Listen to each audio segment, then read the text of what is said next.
One of the most common complaints today within the film industry and among more hardcore entertainment enthusiasts at large is an over-reliance on intellectual property, CGI-fueled messes, and MCU, quippy, self-referential tones that seemingly every big movie has filled itself with since roughly 2015. After 7 years of a bunch of movies that often feel like the same product with a fresh coat of paint on it, I can understand the fatigue, even feeling a bit of it myself. Thank God I was not alive during the spaghetti western era, I guess. With all that said, when The Northman had its first trailer drop right around the time I started going to see movies for this channel, I was incredibly excited.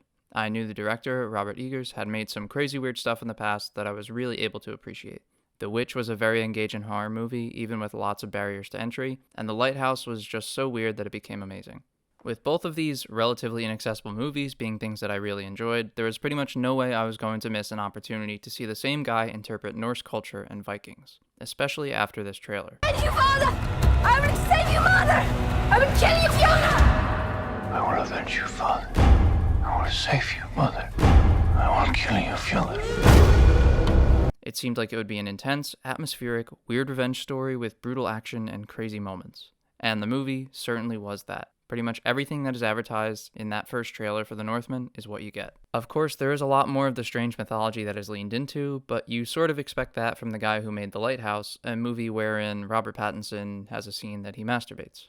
And there is, once again, unfortunately, a lot less Willem Dafoe that I had anticipated, which seems to be some sort of unfortunate theme in every movie that I end up reviewing on this channel. Nevertheless, neither of these things alone would have given me pause or impacted my enjoyment of the film under typical circumstances. When you've got so much working in your film's favor, it's going to be hard for me not to enjoy myself. You've got outstanding performances from everyone involved, particularly Skarsgård, Clay Spang, and Nicole Kidman.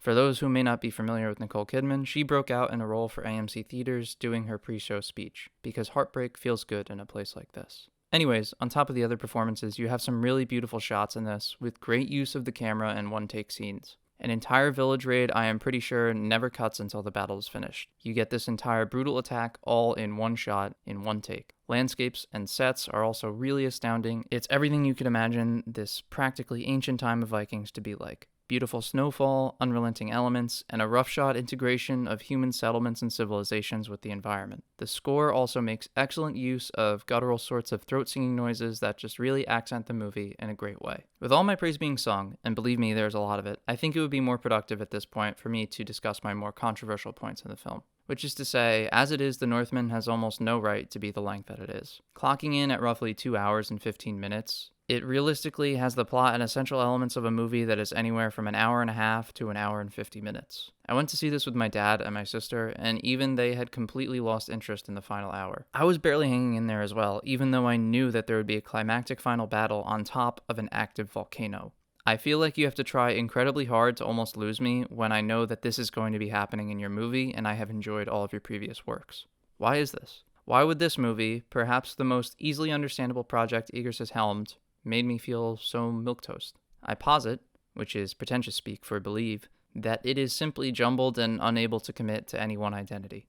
The Northman, in my experience, was a movie torn between being a thoughtful exploration of destiny, hatred, and vengeance that uses Norse mythology as a backstory, and choosing to be a more straightforward, intense, heart-pounding revenge tale that utilizes a complex culture to weave an engaging narrative. It feels like a flip-flop between these things every 15 minutes, and both items suffer for it. Progression of our story is literally interrupted in multiple points for unnecessary deep dives into a particular Viking tradition, like an extended sequence of battle cries and dances, or a celebratory slave festival after a huge step has been made by our protagonist to come closer to avenging his father.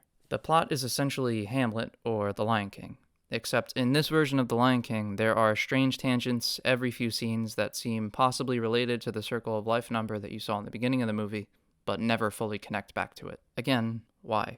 So many interesting ideas are brought forth that never see resolution or get the screen time that they deserve, because we would rather spend time getting the minute details of a funeral correct. Or, quite frankly, wasting 30 seconds of runtime on a shot that lingers far longer than it needs to during a dance sequence. I fully understand that Robert Eggers has a vibe he wants to commit to, and I respect it, and I enjoy it, but the vibe seems to get in the way of telling a more compelling, more complete story. The Northman at one point presents an incredibly interesting idea. A man who has known nothing but revenge for his entire life believes himself to be fulfilling an unerring prophecy.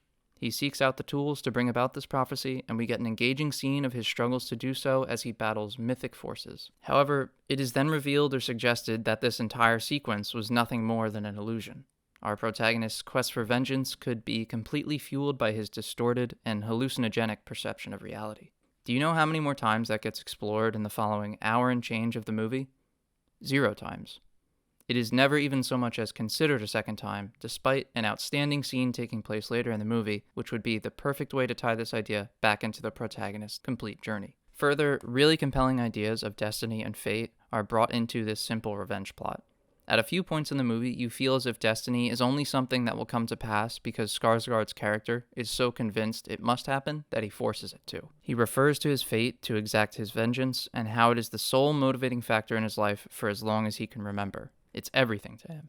Then, this destiny, quite honestly, feels like it could crumble to dust during the final act of the film. There is clear opportunity after opportunity for Skarsgård to avoid what was foretold to be his fate, but he cannot find it in himself to take it. I find this, quite frankly, the most boring exploration of the idea that's possible. Perhaps after all the things he's learned, all the secrets he has uncovered, and all the people he has met along the way, Skarsgård might want his fate to be different. Perhaps he wants to change his destiny, or at the very least no longer wishes to pursue it actively. Perhaps the road he set himself out on, the road he takes to avoid his destiny, is the very one that ends up sealing his fate as it was foretold. It would certainly make for a more emotionally impactful climax than the one we got. We were robbed of an opportunity to see a man consumed by vengeance have that very same manifestation of vengeance come back to consume him. Might I say, all of this could have still happened on top of an active volcano, which is the one thing I forgive the final act for. Also, my other biggest criticism of this story is how much time it spends during the least interesting part of our hero's journey. The guy arrives at the home of the man he is supposed to kill like 40 minutes into the movie. You, much like me, might be wondering, what else could we possibly be doing for the other hour and change of this movie? Excellent question.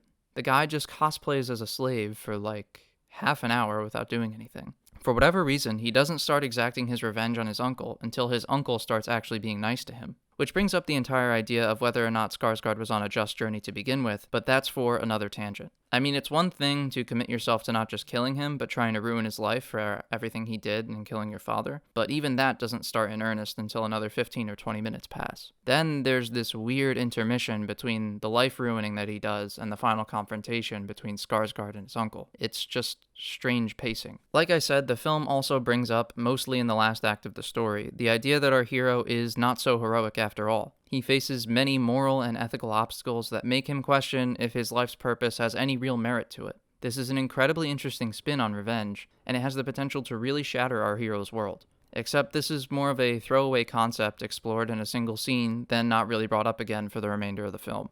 No grappling with the new reality, just reversion to the original plotline to get it to its conclusion. I believe there is a much more interesting story that was not told for the Northman. A story where we see his life molded by a prophecy he was told at a young age. A story where a singular quest to avenge his fallen father molds our hero into a murderous rage monster on a mission. A story where this monster encounters obstacle after obstacle, not of the physical kind, but emotional and psychological ones. Obstacles that chip away and slowly shatter his entire worldview, until it finally comes to a crescendo in a climactic and revealing conversation with Nicole Kidman. A story where this conversation breaks the Northman so deeply he is forced to abandon the only path he knows, but it's already too late. A story where he sealed his own destiny with a decade of pursuing this vengeance on a man, only for it to come back to haunt him. A story where, in the moments where he finally understands the truth about the events of his life, and his say in how they play out, it is too late for our hero to change his fate. This, to me, would have been a more fulfilling tale from Robert Eggers, but it is not the film we got. What we did get was very well done, no doubt, but it leaves a feeling of wanting and of believing that there should be more. As I said, there are spectacular and fantastic things throughout this movie. A volcano battle, Skarsgård looking as ripped as any Norseman since Kratos in God of War, a village raid, a volcano battle, a sword called the Nightblade, an Elden Ring boss fight, a volcano fight, and also a volcano fight. You get it. It is likely an amazing film that you should try to experience in the best theater possible. I recommend that everyone give it a try, as I honestly believe it could perhaps leave a different impression on you than it did on me. And that's a good thing. If for no other reason, give The Northman a chance so that you can support entertainment companies and movie studios taking more risks in the future. Because risks need to pay off for them to be worth it. I would rather watch 100 Northmans than put myself through another sad attempt at a cinematic universe. At least there was heart in one of them. Overall, I would rate this movie a 7 out of 10, and I would say definitely give it a shot. but consider the trailer to be a touch misleading. For all my shit talking of cinematic universes, my next review will be regarding one of the most famous, if not the most famous, cinematic universes. That's right, I talk about a Marvel movie for the first time next week. See you then.